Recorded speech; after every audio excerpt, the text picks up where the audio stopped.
What it is, everybody, thanks for tuning back in here to another episode here on the Speedboat channel. Man, y'all are eating that Ducati video up. Man, some of y'all really think that I'm full of shit. Some of y'all really just can't take a joke. Some of y'all think Ducati is God. Well, you know what, man? You know what? This is just my opinions, man, about what I think about the Ducatis and what happened with my experience. Just because you had a V4, Monster, this, that, and don't have no problems, whether you have 5, 10, 20, 50, 100,000 miles on it, whether you really have any problems with them or not, I don't really care. I appreciate you telling me, but it's not going to change the fact that all of mine here are gone. And if you haven't had any problems with them, I'm really happy for you, because I would never want anyone to have any problems with any of their motorcycles if they could help it. Who the hell wants to be stuck at a dealer when they could be out riding? It doesn't matter the brand. It doesn't matter the make, the model, or anything like that. You know, absolutely not. But just for me, those specific ones just didn't work out for me. And for the ones that are saying that I'm BS or this, that, whatever, well, why would I make that up? For what incentives do I have? You know, I was the ones that have lost tens of thousands of dollars on them to make them up. What do you think? I make that much money off of YouTube to make something like this up, to cover this for views or clicks or something like that? Come on, that's silly. No. It just didn't work out for me, and some of the things that bothered me about them, like I said, and I can go on and on and on, and if I didn't list them, I will list some of them for you guys right now. It was the annoyance of all of the bolts and everything that have come loose. And for the people that wants to say, oh, you could use thread locker, well, I shouldn't have to use thread locker on a $10, $20, $30,000 motorcycle that's brand fucking new. Okay, so if something backs out, you know, none of my other bolts back out on any of my other brands, so it has nothing to do with that. So I don't even want to hear that bullshit. And it wasn't just one bolt. It was like all the bolts on a lot of the motorcycles. But it doesn't matter, because they're gone. I don't have to worry about it anymore. You know, the key's not working. The bike's not starting when they're hot. The chain constantly loosening up. The brakes consistently failing. Recall after recall after recall. And that's fine. It doesn't matter the brand either. You know, hell, my Suzuki's had 2 recalls, okay? And since it came out in 2017. BMW had a recall when it first came out in 2015 for the quick shifter. I'd rather you issue the recall than not issue the recall, because when you don't issue the recall, there's other things that are going to happen, or worse things can happen. So when the manufacturer acknowledges it, sure, that's great. But when I sold my actual V4, another recall just had come out, so it has 6 recalls in 10 months. That's kind of a lot, but whatever, it doesn't matter, because it's not my problem anymore. What's some of the other things that would really annoy me? They wouldn't start when they would get hot. When you would change the riding mode on one of them, the check engine light would come on, or the motorcycle would freeze up. Sometimes when you're riding, the gauge cluster would just black in and out, or just quit working, or just freeze. If you're going 52 miles an hour and all of a sudden you decide to give it gas and accelerate, whether you change the riding mode on that one or not, the gauge cluster will just freeze up or just go blank. You know, software glitches and stuff like that I'm sure that can all be prepared and repaired and stuff like that by the manufacturer with software updates and stuff like that. Look, you don't have to tell me about computers and stuff like that. I know I program them. But it's just some of the things where I feel like that I was buying the pinnacle of all motorcycles, of the brand and stuff like that. So I feel like the quality could have been just a little bit better. Again, I've mentioned I'm not completely through with them. I'm just probably not going to own them, at least for a long time, or maybe ever again. But some of, like I said, my other friends have them. Even other people that watch me have reached out to me. They said, hey, why don't you do some reviews here on my bike? And absolutely, why wouldn't I? I would love to do it, especially if it was a bike that I didn't own. You know, so there was other things and other Ducatis and other brands, even like the Aprilias and stuff like that, even though I have no interest in buying them. But I would still like to do a review on it for you guys, because a lot of you guys like the way that I review bikes versus maybe some other magazine or something may review those bikes. Because I review these bikes in a manner where you're going to live with them every day, where I already know how good the brakes are. I know how good excuse me, not I, you know how good they are because you've already watched that on a racetrack. But you're not going to be riding that on a racetrack every single day going to work. So you want to know kind of those characteristics of how, you know, it's going to make your ass feel a little bit. How's that seat? You know, how's the suspension? What's the adjustability like? The fuel economy and stuff like that. They're things that kind of matter a little bit to you.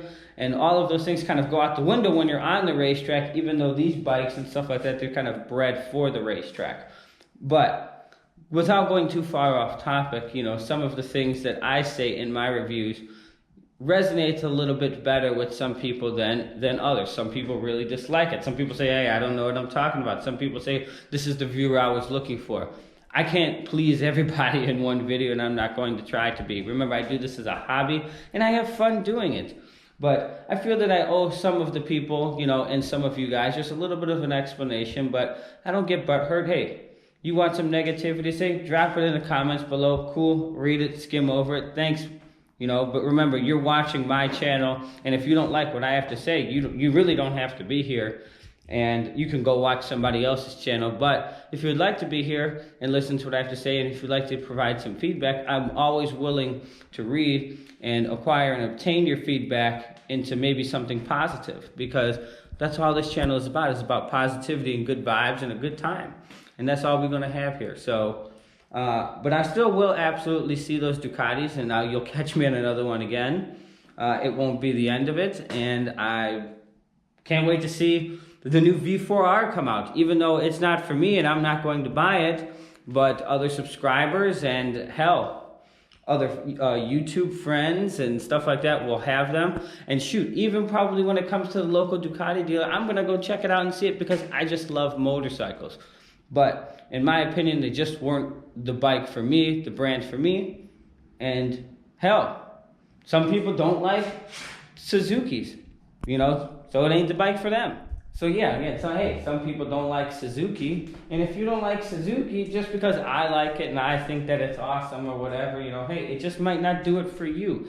You know, you may not like the way it looks, you may not like the way it rides for whatever reason. Even all as much as I could talk it up and love the way it rides or anything like that, maybe you just like the way a CBR feels, or maybe you like the way a ZX-10 feels over Suzuki or a Yamaha, whatever it may be, you know. Again, as I mentioned all the time, or hell, even the Ducati, it doesn't matter. When you sit on that bike, it will feel home, and you will feel one with it. And if you don't feel one with it, you just ain't gonna like the bike. So it really doesn't matter. And get what makes you happy, and ultimately what makes you happy. Just you're going to change your mind as you progress and become older and wiser and have more experience in whatever it is that you may be. But, you know, of course, who isn't going to be booty blinded by the beautiness of the Ducatis? Of course, they are beautiful. But as maybe you just want to look good, yeah, that's going to be the bike, so you're going to deal with all of its annoyances and stuff like that. Maybe you want to be the fastest or whatever and build you know, an H2 or a turbo booster or something like that. Then, you know, all you care about is going fast. You don't give a shit about anything else, you know. But if you maybe care more about the comfort and the ease of fixing, maybe the Suzuki or whatever it may be, or maybe you just like Honda, so you're going to get Honda, whatever it is, you know. Maybe you want to zipper in the corners and stuff. Maybe you like Yamaha. That's what it really doesn't matter.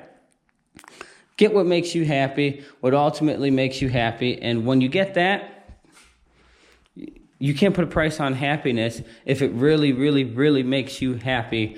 And this bike, that bike, and the little Gromsky in the corner really make me happy. And as of right now, that's what's good. And we're gonna really keep making content about this bike, about that bike, and about that bike, and such like that. And for those people that say that, oh, you know, you speed bug, you don't ride, or this, that, whatever, you know, you kind of come up with conclusions and stuff like that when you only have X amount of miles on each bike and stuff like that. You got to remember, I've had, you know, 2 and 3 cars all the time, you know, 4 and 5 motorcycles all the time. So if one bike's got, you know, 9,000, one bike has 5,000, this, that, I can only ride and do so much on one, where I'm already getting, you know, 20, 25,000 miles in easy per year but it's scattered across all of my toys. But so You know, if I only had one, where like when I first started riding, that would make a little bit more sense, and I could put 30,000 miles on it in a year and put some heavy use and stuff like that. And hell, maybe even provide some feedback back to the manufacturer of whatever that it may be.